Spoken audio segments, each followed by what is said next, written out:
항상 같이 걷는 걸음 송산이입니다. 화성시 비봉면에 위치한 비봉지구 단독주택용지의 토지 등기가 이제 머지않았습니다. 이와 관련해서 비봉 단독주택용지와 다가구주택 그리고 점포주택에 대한 대출 관계에 대해서 알아보도록 하겠습니다. 비봉지구 단독주택용지입니다. 2024년 4월에서 5월이면 기나긴 기다림 끝에 드디어 이곳 비봉지구의 토지 등기가 생성될 예정입니다. 정확히 말씀드리면 소유권 보존 등기가 생기는 것이죠. 토지 등기가 왜 중요하냐라고 물어보실 수 있는데요. 여러가지 중요한 이유들이 있지만 그 중에서도 손꼽히는 것이 바로 대출금액과 직결되기 때문입니다. 토지 대장이 생기고 가지번이 아닌 정식 지번이 생기게 되면 단독주택의 담보대출 금액도 그만큼 커질 수 있다는 것입니다. 우선 주택 건축하기 이전 상태인 토지 상태에서 말씀드리면요. 비봉 단독주택용지는 주거전용과 점포겸용으로 나뉘어집니다. 주거전용은 필로티를 포함해서 최대 4층까지 지을 수 있는 단독주택이나 다가구주택이 되겠고요. 점포겸용은 1층에 상가가 들어가는 최대 4층짜리 상가주택이 되겠습니다. 주거전용은 분양가격이 평당 337만원에서 383만원까지였고요. 80평 기준으로 2억 8천만원 내외 수준입니다. 그럼 대출은 어떻게 될까요? 분양권 토지를 취급하는 1금융권과 2금융권에서는 통상적으로 분양금액의 70%까지 대출이 가능합니다. 그 중에서도 좀 더 적극적인 곳은 80%까지도 가능하게 됩니다. 이러한 대출 비용은 토지 등기 이후에도 동일하게 적용되는 경우가 많습니다. 그렇다면 토지 등기 여부가 그리 중요한 것이 아니라고 생각하실 수 있겠는데요. 문제는 바로 주택 건축할 때와 건축 이후 준공되었을 때의 주택담보대출 금액에서 발생하게 됩니다.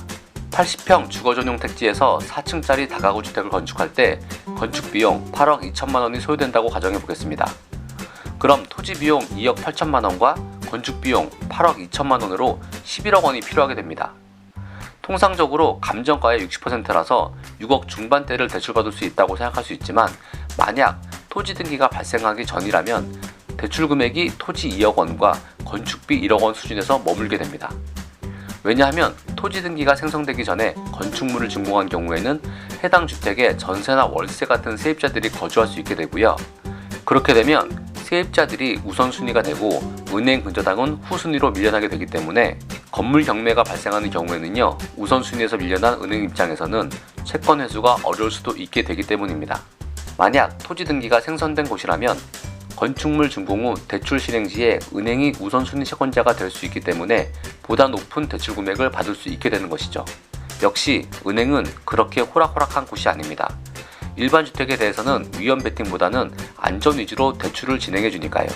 점포주택 택지는 오히려 더욱 대출 금액 차이가 클 수 있습니다. 왜냐하면 점포주택의 경우는요, 원주민 택지는 80평 기준으로 분양가 2억인데 일반 입찰 택지는 평균 6억 선이기 때문입니다. 4층짜리 점포주택 건축할 때 10억이 든다고 합시다. 그럼 원주민 택지에서는 토지와 건물 비용이 12억 원이 들어가고 입찰 택지는 18억 원이 들어갑니다. 토지 등기가 생성되기 전이라고 하면요, 앞서 말씀드린 이유로 인해서 토지 대출 최대 80%가 나오고 건축물에서는 1억 원 정도 나오겠네요.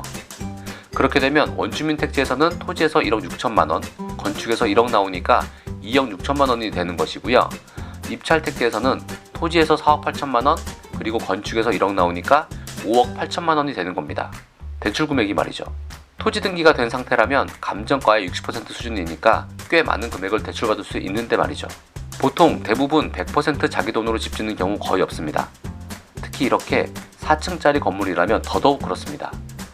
토지 등기 여부에 따라서 대출 금액이 현저하게 차이나게 되고 결국 자기 자본 부담 금액이 월등히 높아지느냐 낮아지느냐가 결정지어지는 것입니다. 오늘 시간에는 비봉지구의 다가구주택, 상가주택에 대한 건축 대출과 토지 등기의 밀접성에 대해서 이야기해보았습니다. 다음 시간에도 보다 도움되는 정보로 함께하겠습니다. 비봉지구에 뿌리 내리고 있는 송산이 부동산입니다. 단독주택 용지는 물론이고요, 상업용지와 근생용지, 그리고 상가 분양, 상가 임대, 주택 분야까지 비봉지구의 모든 것을 같이 걷는 걸음으로 함께하고 있습니다. 그럼 오늘은 이만 마치겠습니다. 감사합니다.